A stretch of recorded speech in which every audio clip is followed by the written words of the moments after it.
the data model design in MongoDB. So comparing to SQL database, okay, so the MongoDB database model design sometimes is more challenging because if you get used to the relational database design, then it's going to be a little bit hard to map the same terminologies or methodologies or structures into the same like MongoDB, because MongoDB is document based. Basically, you shouldn't have relationships between collections. Means that you cannot have foreign keys, even though you can do some lookup operations, but it's not recommended because it will have an impact with the performance. Right? Saying that, like for the previous JPA, right, we have tables. We have a menu table, we have a dish, we have ingredient table. So one menu will have many dishes, and one dish will have many ingredient, and the ingredient can be used by many dishes. Okay, one dish can be used by many menus. So it has a like one to many relationships between those tables, right? So it's very strong relation, and also if you change something, then all the related records will be changed because they are having only a relationship. You don't save the ingredient into your dish, right? So you save the ingredient IDs into the dish, for example. So in that case, if you change the real ingredient, then all the dishes referring to the same ingredient will be updated. But for MongoDB, okay, so you can think of everything is one document. So if you change your menu, then it won't have any impact with my menu, right? So it means that if you change one ingredient, okay, in one dish, then the same ingredient in another dish won't be updated. So because MongoDB need to ensure the performance and also the data sharding, right? So it would be better to use the correct database to save the correct data. Okay, so for this example, the menu and ingredient probably is not a good example to use MongoDB, but it's actually a good example to demonstrate the difference between SQL and NoSQL. Saying that, let's just create a dish, right? So let's create a dish class, and we can call it a document. Okay, and see here in one dish we can have first of all ID, right? So ID can have a private string, call it ID field, and then we're gonna have a private list of ingredient. Okay, we just call it ingredients. Import. Okay, and then also we will have a name, and also we will have let's see, big decimal price. Okay, right, something like this, and getter setter. Okay, so now let's see if I want to create a dish. Then I need a lot of ingredients right inside this dish. But also we have an ingredient collection. So then is this ingredient collection necessary or not? Or is this a relationship, right? Because dish has a list of ingredients. So is that like this dish gonna refer to this ingredient class? Okay, it will use it in Java code, but it won't have any relationship in the database. So by saying that, like we don't need this actually. We don't need an ingredient. We don't need the ingredient collection. Okay, we'll see. Now let's just create a dish in our test. We can comment out this and firstly create a dish, go to new dish, and then this dish we set name as I don't know, pizza. Okay, and then dish dot set price. Okay, let's say $10.99. And then dish dot set ingredient. Okay, so this is a big decimal. All right. Oops. Okay, and then set ingredients. We need to create a list of ingredients. Okay, so for here we need a list of ingredient. Just call it ingredient list. Go to new array list. Import ingredient list dot add. Okay, so we're gonna add some ingredient, and then we add the list to this one. So to simplify it, let's just create some constructors. Okay, to and then a new arg constructor. Okay, so if you have a all arg constructor, okay, or argument constructor, then you'd better just put a new arg constructor there, because internally the framework will use this one. But if you have a constructor, so the JVM won't assign a default one. Okay, so here then we have an ingredient, and wait, we don't need ID actually, because in this case it's not a real thing, it's not a real collection. Okay, but since it's there, then we can just give a random one. Okay, 1 for example, and then name. Okay, it's just cheese. Okay, and then 2 3. Okay, so this one ID 2 ID 3. Let's see, pineapple. Okay, and that's pepper.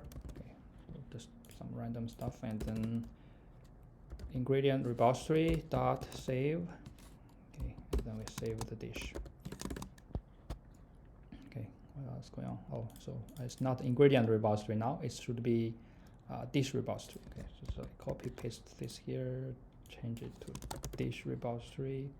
Okay, and then change this to dish, and we don't need this method. Okay, so import deleted. Okay,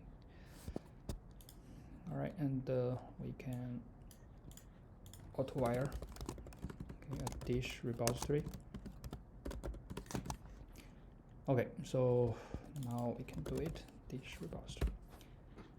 Okay, run the code, and it will save a dish into the collection. Okay, so then, oh sorry, the new collection dish, and then we refresh it, and you can see there's a dish. And now look at the record. Okay, so the record will look like this. Okay, so this is the JSON representation. Okay, and if we look at the tree view, maybe it's easier. Okay, and you have ID. Okay, you have ingredients list.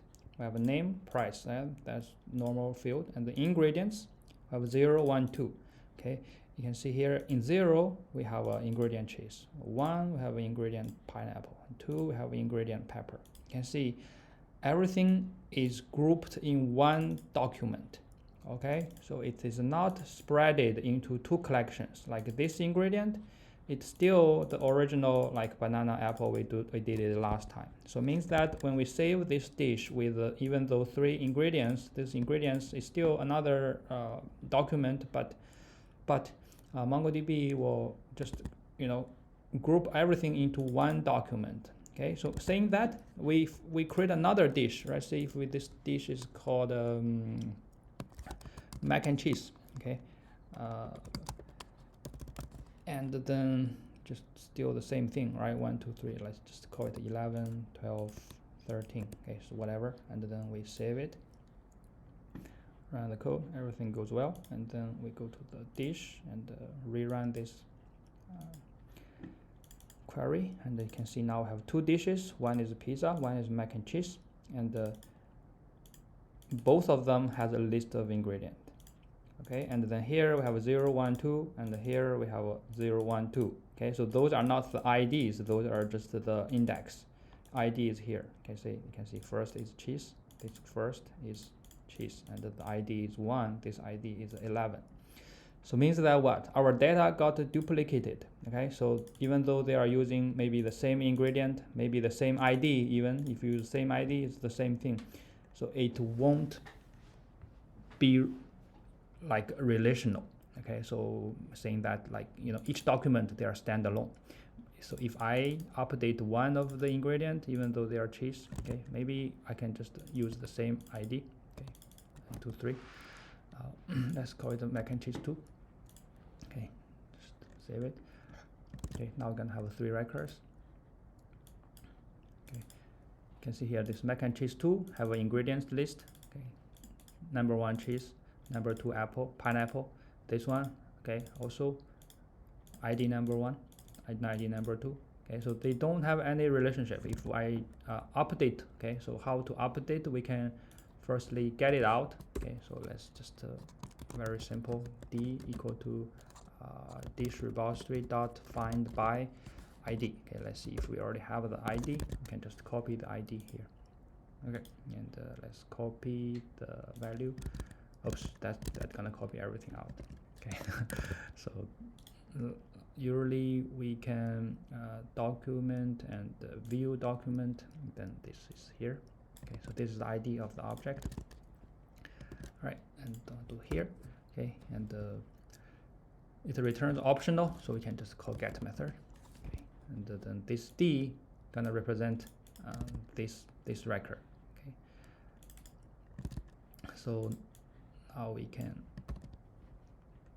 do this. Okay, D dot get ingredients dot get the first one, right, and then set the name, okay, to like something else, A, B, B, C, C, D, D, okay, 1, 2, 3, 4, and then save it. Okay, and then we run the code. Okay, and go back to the database and refresh it. So we updated this one, first ingredient, first one. Okay, so now the ingredient got updated. Okay, previously it is cheese, but rest of the record, okay, it didn't got touched, right? So because they are totally standalone records.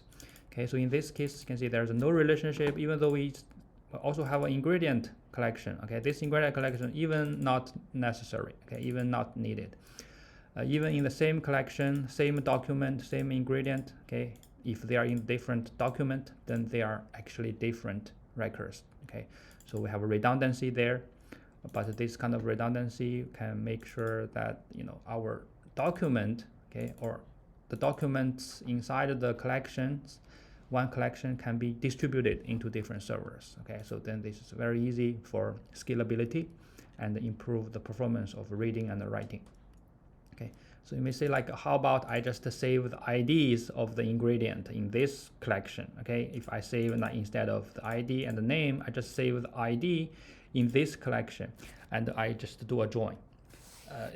That's at the very beginning I said, that's you are using SQL mindset to design your MongoDB's data model. If you really need a reference, right, really need a foreign key, just go ahead and use SQL database, because if you have relationships, you need the joins. If you need the joins, then all the records will be bonded together and it will be not very good for scalability. Okay, so you cannot spread the record into different servers, that will have a lot of overhead to find and for the traffics, okay, exchange the data. So this is the